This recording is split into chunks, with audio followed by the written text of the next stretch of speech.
And it used to be so much SEO was really hyper-focused on content. There still has to be a focus on content, keyword density, so using keywords, stuff like that in your content. And that it becomes really important. But there's something more now, and that is are users engaging and behaving with your content.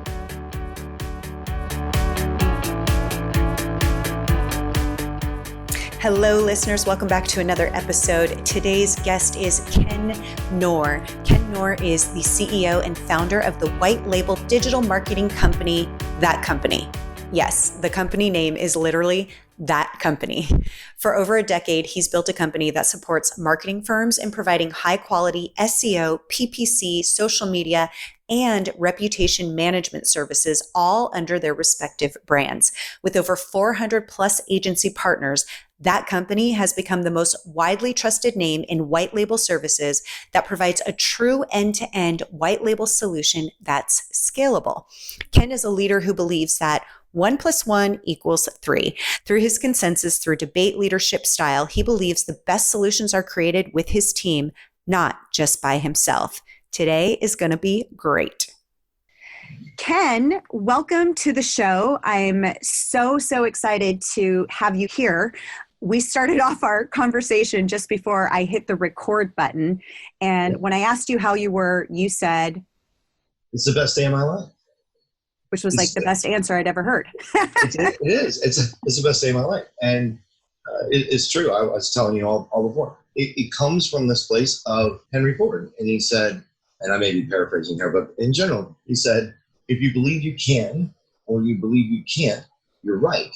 And so my mindset is that yesterday is over my shoulder. There's nothing I can do about yesterday. It's already set. It's in stone. It's finished. Tomorrow, it's not guaranteed. We could be sitting here on this podcast and a meteor could fall from the sky and this is it. That was it. Tomorrow's not guaranteed. So today is the only day of my life. And if I don't believe that it's the best day of my life, it stands no chance. So I get up. It's a mantra every day. And anytime anybody ever asks me, how are you? It's the best day of my life. And it reinforces for me. And it stands a chance of becoming historically the best day of my life. But it is the only day of my life, so it better be the best day of my life. Does that make sense? It makes such good sense that I declared it was the best day of my life too. And I'm like, wow, I suddenly feel amazing. And hopefully all of your listeners are now having the best day of their life. And from here forward, right? It's just like, it's an infectious thing. When you tell somebody that, you tell that story to them, they immediately have a better day. They immediately think about how it's all truistic. I mean, it absolutely is. And it's like a self-fulfilling prophecy. You begin to believe, if I don't think it's the best, it's not. Right. It's got to be, That doesn't discount best days I've had in the past, but this is the one. This is the one I'm living right now, and I'm having the best interview of my life too. I love it. We're going to have a great interview actually, because we're talking about things that I know my audience loves, that I am always craving and wanting to learn more. But before we go into all of that good stuff, marketing and business, let's talk about you and where you're at right now and how you got there so that our audience can have a better idea of your journey. Sure. It's a big, broad question. I could start at the beginning. I was born. No, I'm kidding. So I have been in the digital marketing space since the late 90s. And I did it in corporate America. I've been a serial entrepreneur, but I took a break and joined corporate America for about a 10-year span in the 90s. And in the late 90s, I joined a developer, real estate developer who developed retirement communities in Florida. And he looked at me and said, we got to figure out this Google thing. And Google had just been born. And I was like, old people don't use computers to and he says, we're doing retirement. He said, well, you're wrong. They're white collar workers who are building custom homes at $300,000 to $500,000. They're building custom homes and they live up north, and I'm in Florida. And they're searching online for where to go visit when they're thinking about the retirement and they're going to make a trip to Florida and consider the home builders they might want to build a retirement house. And I'm like, okay, you know the home building industry.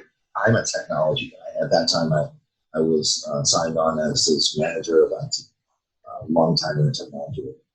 And so went to go figure out the Google thing. Long story short, there was and I'll compact it really tight. There was a wardrobe malfunction. If you remember, at a Super Bowl. Yes, I do. My personal website on Monday morning ranked #1 for Janet Jackson's breast.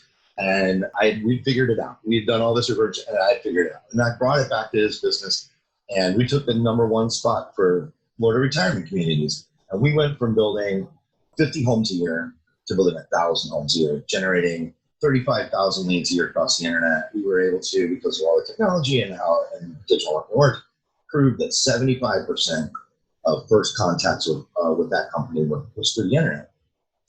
Fast forward, 2007, I decide I'm going to jump out. I'm going to start my own business, and I'm going to start helping other home builders do the same thing. And it was a really great idea, except for 2008.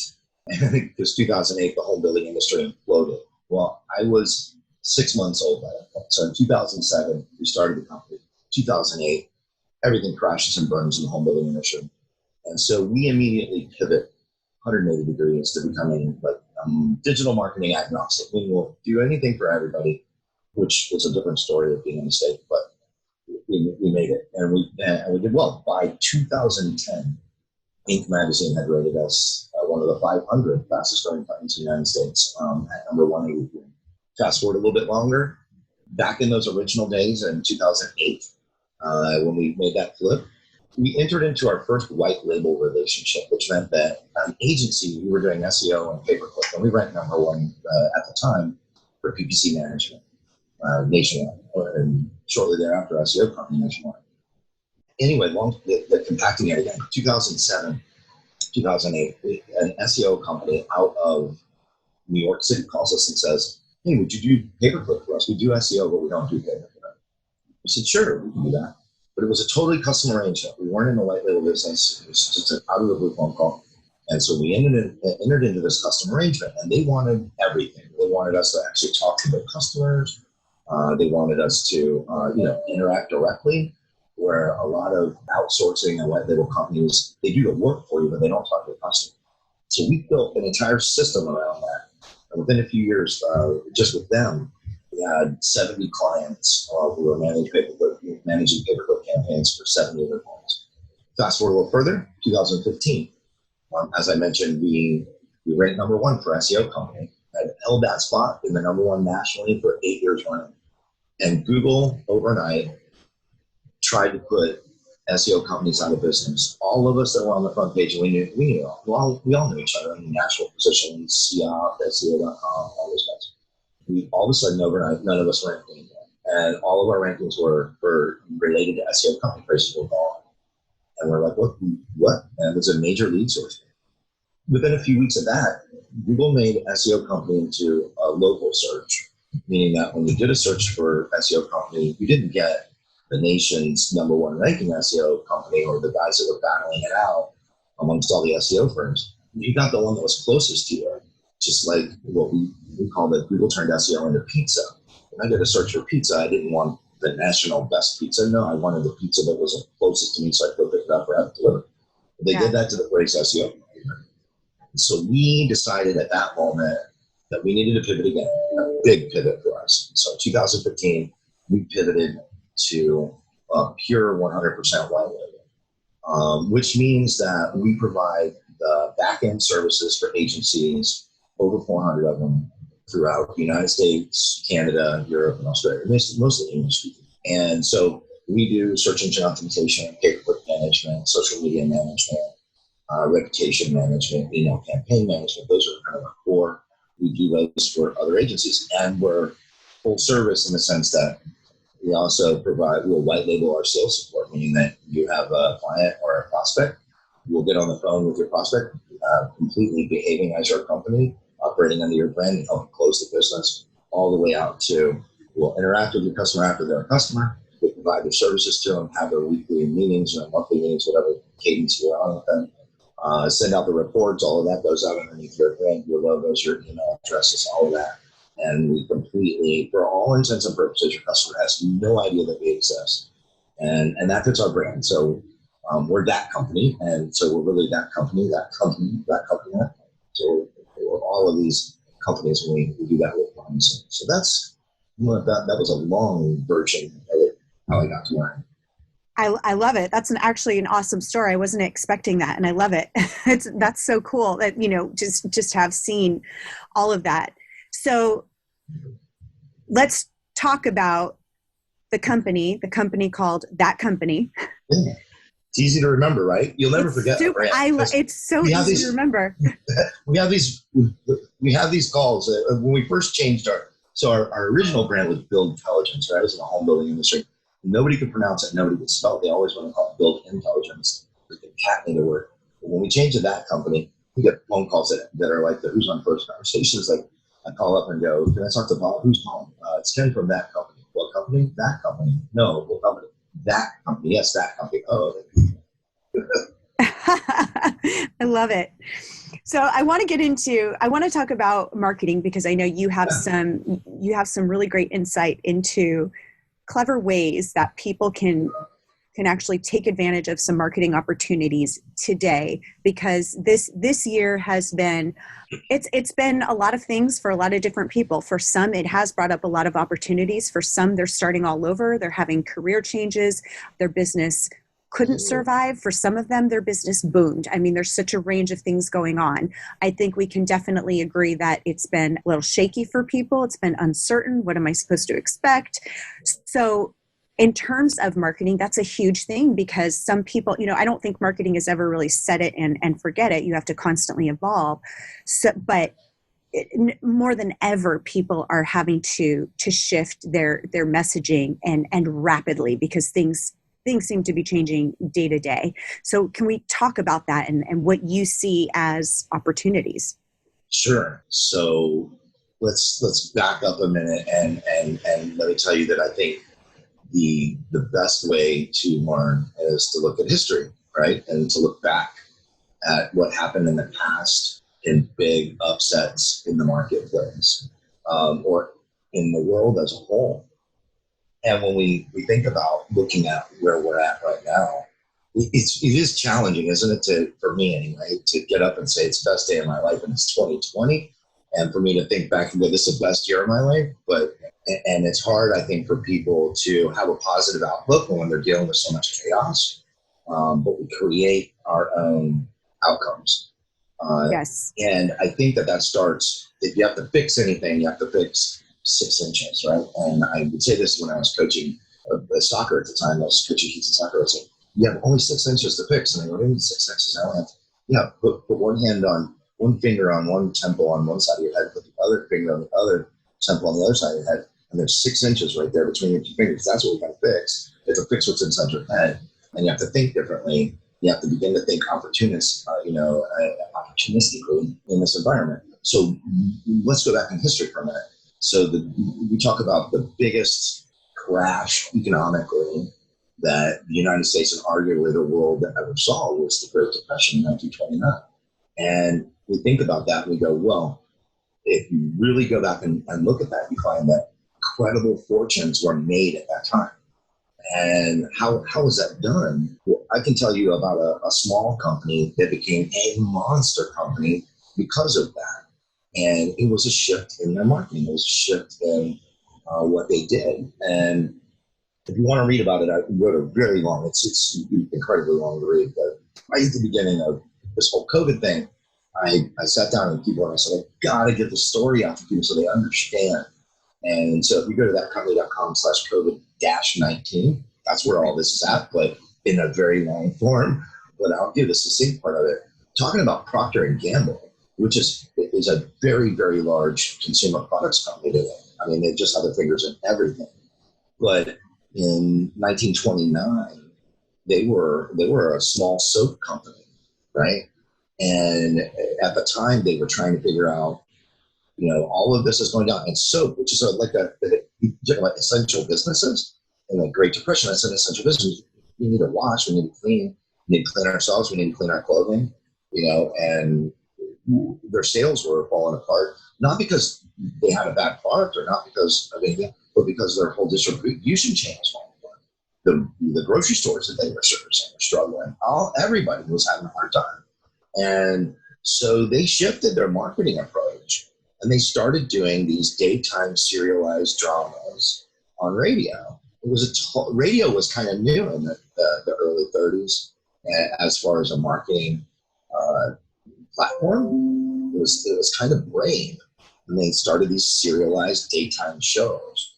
And if you're not familiar with a soap opera, you should know that Procter and Gamble started the soap opera business. That's why they're called soap operas, because Procter and Gamble, who was Oxydol, Does, Ivory soaps, right? They were the sponsors of all these daytime shows, and they started this whole new marketing thing. And now all of a sudden they had housewives listening to their shows and absorbed in these stories. These soap operas are amazingly emotional. I almost can't stand to watch them. They're too big for me, but it worked. And it absolutely blew their exposure up. Yeah. In 2019, last year, they were a $67.7 billion company that go all the way back into the 1920s and early 30s. They were nobody, but they kept the positive. No, we've got to market. Now is not the time to pull back. Not in this crash. Now's not the time to stop marketing. Now's not the time to hunker down. Now's the time to expand and think about doing new things and how we're going to reach our audience in a new way. Same thing today. Right? Yeah, absolutely. If you're listening to this podcast, I'm guessing you fall into one of these categories. You're an entrepreneur, a small business owner, an online marketer, or maybe an agency owner. I'm also guessing that you want new leads who are excited to buy from you. Am I right?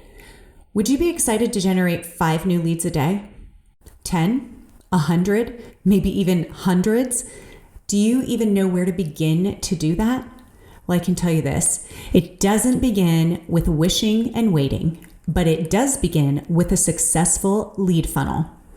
If you want to have an endless stream of hot leads coming into your pipeline, you'll want to check out the 5-day lead challenge, where you'll learn step by step the high-level strategy to generate leads on demand for your specific business. You'll learn how to build your lead magnet that attracts these leads to you in the coolest way I've seen yet. You'll also learn how to take these people and then turn them into your dream leads. You'll also learn how to follow up with them and how to launch this funnel without having to spend any money. Sounds pretty cool, right? Can I make it even cooler? Okay, here it goes. It's all free. All free. Yes, you can learn all of this for free. So if you're ready to get access to this free 5-day challenge, head over to thedrawshop.com/5day. thedrawshop.com/5 and day. See you there. So what are things that you have done that has shifted this year? Sure. So first of all, was being real. So there's a lot of things to talk about as far as what helped us. We've actually experienced growth this year. And at the beginning of this, I'd have told you, we're not going to experience growth. By right now, in September, in March, I would have predicted we're not going to grow this year. We have an opportunity to expand market recognition. Like we felt like at the moment, at that time, at the beginning of all this, we felt like this was a really good opportunity for us as competitors and whatnot. And this is holds true in almost any industry. Competitors would pull back. Competitors would cut advertising budgets. Competitors would shrink to try to save money. That this was going to be an opportunity for us to expand market presence, that more people would know about us, but that we wouldn't recognize that investment until afterwards, right? Until this was all over. And much to our surprise, we have grown since. And now I begin to understand what I didn't see then that we're seeing now, and that is this massive unemployment and people looking at, can I go out and start my own agency? Can I go out and start my own direction because the company I was working for was gone? And I didn't really foresee all of that. I wish I had the perfect crystal ball. But when we talk about what we've done as our own company, the first thing we did was we started talking to all of our partners. right? So we work with agencies, lots of other small businesses that are in the marketing business. And a lot of them were very, very concerned. And we said, don't shrink. No. This is the time to go out and capture market share, not pull back. I think that was huge. Right out of the gate, we talked to all of our partners and said, change your mindset. It's not business as usual. Now's not, but it is absolutely not your first thought, which is to pull back into your shell and guard yourself. Now's the time to go out and try to grab market share, which changed their trajectories. It was a mental shift for them. And I think that was the biggest thing. And then the other thing was we were empathetic. And boy, that's a word that I think is overused and misunderstood, and it probably has a lot of different meanings. But I'm sorry, say that word again. Empathetic. We had to be empathetic. We had to learn to be empathetic. So we have 30-day notices on when you cancel agreements with us and all these things. But COVID changed all that, right? We had to be empathetic to businesses that were going to struggle in this because, as you said, and it was some was feast and some was starved, and some was fortune. It's been all over the place. Industries that you didn't expect to do really well are booming. Other industries I thought would do really well, they're struggling, and so that feast or famine kind of thing. So we had to be empathetic to the famine. We had to basically say, we're going to let clients out. We're going to let those that are struggling, just terminate their agreements without notice. We understand. We're just going to be that way. And it was the right way to be with our partners, the right way to be with their customers. And, you're kind of logging that all the goodwill down the road. They'll come back, right? But in the meantime, I think those are the two big things. Change the mental attitude of our partners about don't shrink, go harder. And then the second thing was be empathetic to those that were struggling, and just recognize that that's how it is right now, and we have to extend that level of understanding to everyone around us that might be struggling. So those are the two big, and those are tactical. Like in digital marketing, we talk about all kinds of tactics, right? How we do search engine optimization, how we manipulate Google to get good results out of paid advertising campaigns and the audiences. We talk about all those things, but starts, I think, at the top, this big tactical view of we're going to go harder and we're going to be more understanding. Just, I think those are the big shifts for us. Yeah. What are some of, when it comes to some tactical things right now that you can share? I know for our clients, some real challenges have been, in terms of digital marketing, whether it's paid media advertising, SEO, those types of things have definitely shifted. Again, some better than others. Some people are saying, wow, there's a lot more faces in front of the computer now. So we're killing it. We're doing great. And some people are saying this is not what they want right now. So, how can people, in those businesses that are struggling now, and I know that's hard to that's big, broad strokes. It's there, right? Really, really broad. Yeah. But maybe, what are some pieces of advice that you could give that people should be looking at in terms of building again, in terms of shifting their messaging and marketing? Sure. So let me give you, I'll break it into, I feel what you're trying to get at. Hey, is there something actionable that our audience could do, right? And I understand that your audience is marketing centric and wide and varied. And so let me break it into two buckets. So two really big buckets. And then I'll break the buckets further down. So let's start with the first bucket, which is organic search engine optimization. I love talking about it. We've been very, very successful. There's been some dynamic changes going on in SEO during all of this that I think are super important that you need to understand. So, but I'm going to break that bucket into two more buckets. So when we talk about SEO, we have probably got the two big buckets inside SEO are national level campaigns, people trying to rank and sell products or services nationally, or local SEO, right? Local SEO is the store down the street. And what's going on with that. There's been some big changes on the national side, which I think are super important to understand. And actually, they kind of relate to what you do, actually, in engagement. When we talk about some of the video assets and animation assets that you do, this actually relates in SEO, which it never did before, but it does now. So if you look at a recent study that just came out on the ranking factors, the top ranking factors, the number one ranking factor, crazily enough, the number one ranking factor is the number, and there's a question between correlation and causation, but one would think that it's backlinks or something. It's not. Or that it's content. It's not. The number one ranking factor is direct visits to a website, which means that all of your other marketing efforts that have nothing to do with digital marketing, that get people to come to your website directly, meaning they go to a browser and they type in www.yourcompanyname.com, is the number one ranking factor. Well, as an SEO company, I can't really help you out with that because I can't bring direct visits. But the next three top ranking factors today in SEO have nothing to do with content, have nothing to do with backlinks. Actually, to say it has something to do with content is not true. But the next three, and I don't know if I got these in order, but it doesn't matter. They're pretty much equal. Is time on site, means how long does a visitor spend on your website? Bounce rate meaning if they come to your web page, they get to your web page through an organic search result, and they leave immediately. They don't look at any other pages. And pages per session, and that is how many pages they visit when they do come to the website. So Google is using a technology, has been for a long time, called rank rate, and they look at user behavior. They're basically crowdsourcing what should be ranked, and the way that they're crowdsourcing that is they're watching the behavior of visitors and search. So when a visitor sees a search, or a searcher sees a search result, and they click on it, Google watches that behavior. Did the visitor go away and never come back?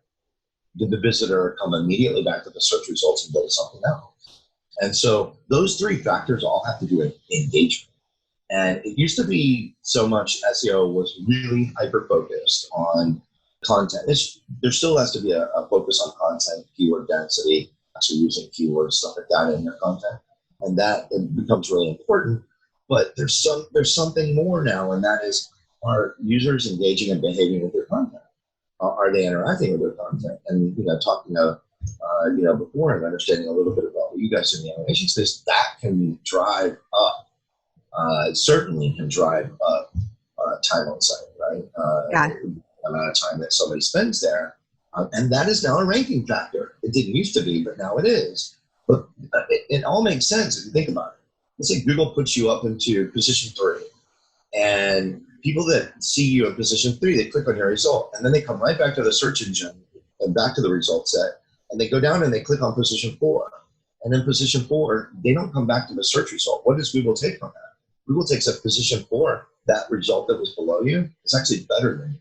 That the user found what they were looking for. And they can literally watch that over tens of thousands, if not hundreds of thousands of interactions, millions of interactions every day that interact with their search results, and start to look at user behavior and go, does the site belong there? Does it not belong there? And so interactivity becomes, interaction, engagement becomes a huge thing. And I don't think most companies are realizing that change. So another thing that's going on, and I talked about on that national set real quick, is you need to go look at what are called core vitals. And that is another thing that Google is paying big time attention to. So you go do a check on Google Page Speed Insights, and it'll come back with a sense of core vitals. And core vitals have a lot to do with how your website behaves and interacts with the human, meaning largest contentful paint, content layout shift, CLS. In other words, you've seen that where you load a page and all of a sudden everything on that page starts moving around because it wasn't laid out correctly. So an image loaded up above and then it moved all the text down. Oh, yes. You're trying to read it and all of a sudden the text moves on you while you're on your phone or something. All of that user experiential stuff, Google is now playing all of that into ranking factors big time. And they're making a very big press towards user experience, user engagement. And yes, we have to have keywords there so that we can get in a position so Google can classify us correctly.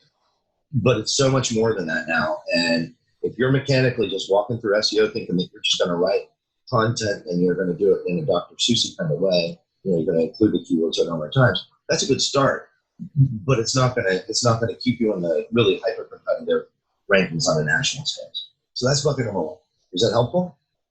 Yeah, it totally is. It totally is. And I think there's a lot of things that people maybe, yeah, haven't been thinking about. And that's kind of what I'm getting at. Yeah. Yeah, no, actionable. Go look at and understand engagement. And you need to be measuring engagement, which means you actually have to be watching what users are doing, using heat maps, scroll maps, all kinds of other tools that were never before in the SEO tool set. They were in what we call conversion rate optimization, or CRO. But now all of that matters in SEO. It matters more than I think most people realize. But this is, we've been in the forefront of SEO for a long time. So, and still are. But let me go to the other segment, which I think is a huge bucket. It's probably even a bigger bucket, and that's that local SEO thing, right? So when you do a search, and I used the example before about pizza, and I do a search for pizza. If you do it in mobile, which by the way, the majority of search today is in mobile. Mobile has moved over to capitalize, so way beyond desktop. Average sites see 60 or more % in mobile now. It may not be in a B2B arrangement. It may not be the first interaction, but it may be a first interaction followed up by a desktop interaction. But when we talk about local, and you just look at the screen real estate for a minute, what I mean by the screen real estate is I do a search in Google. What do I see on my screen? And so I want you to imagine mobile first for a second. And you do a search for something local. What do you see on the screen? Well, the screen is dominated by advertising to begin with. The first 3 slots are ads. And usually that's all above the fold. I mean, if you look at mobile, you got to scroll past the ads first, right? Right. And then the next thing that they present to you is what we call a map pack, right? It's that little map that shows you the 3 or so locations that are closest to you. And then below that map, it actually calls out 3 locations. So that's Google My Business. And that map pack and those listings there are what we call GMB or Google My Business. In local, Google My Business is becoming the thing. Because of the screen real estate, the organic results below it are important, but not. And we have taken a very much a GMB first approach now to local. Everything becomes about Google My Business, less about your website and a whole lot more about your listings and the things that you do there to optimize what's going on with your Google My Business listings. I've got anecdotal as well as data evidence, but I'm giving anecdotal evidence. Working with one client that is a bail bondsman.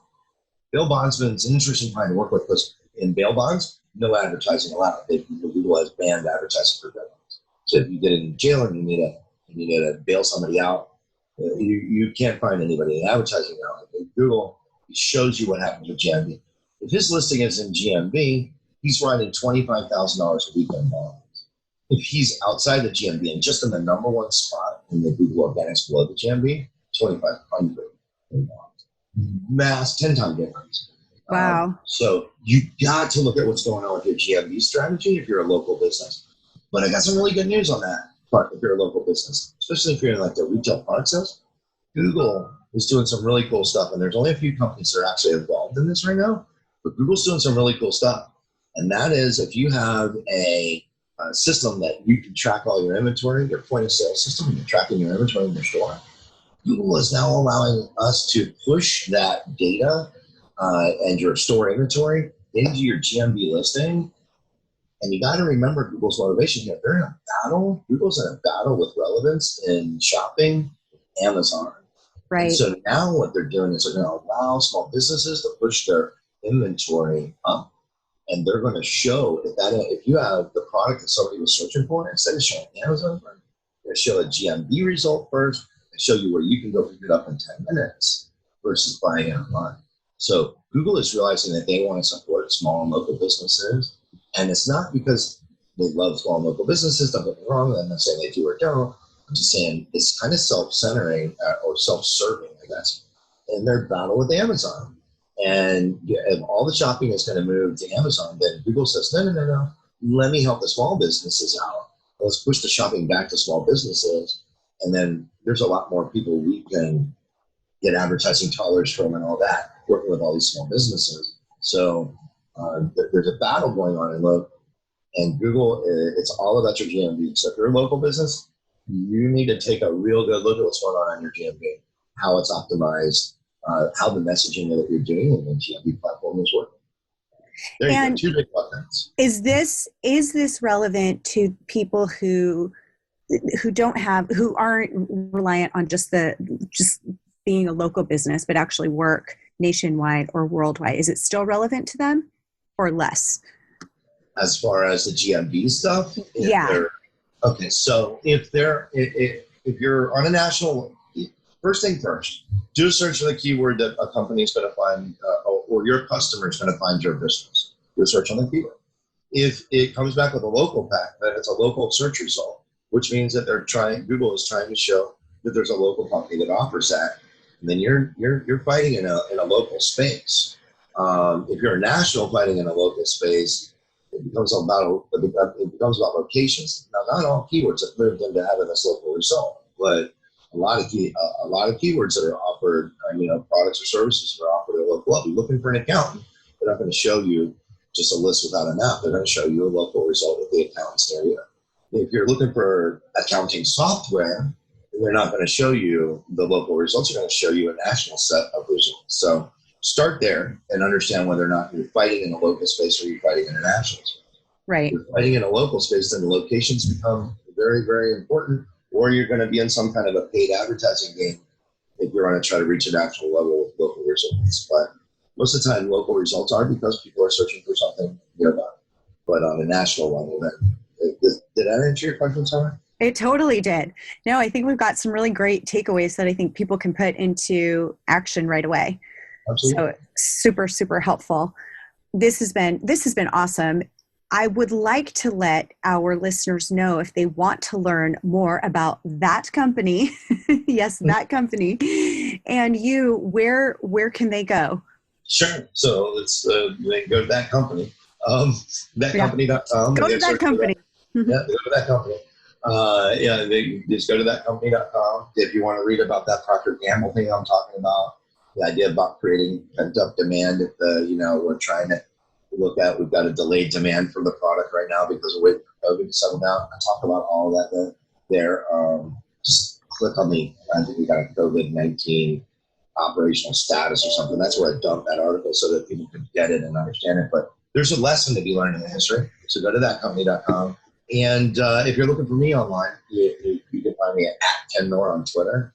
And you can search for Ken Knorr on LinkedIn. I connect with all kinds of business people.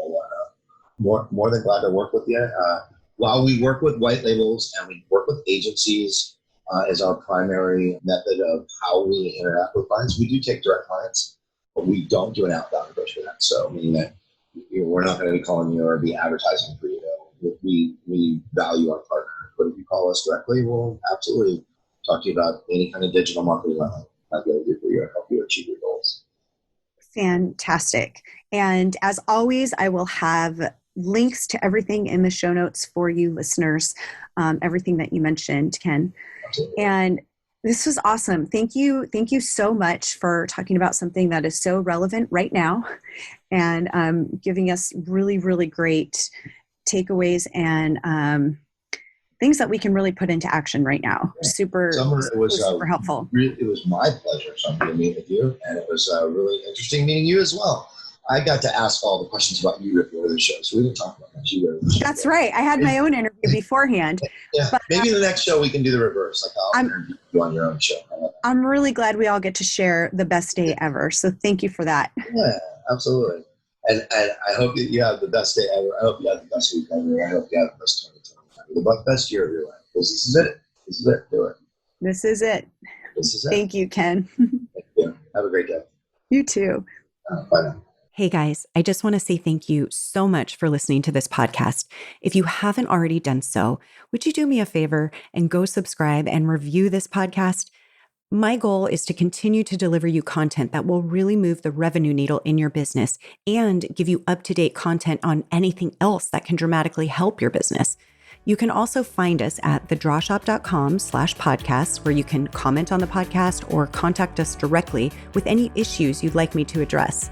Thanks again. I really, really appreciate you listening, and I'll see you next time.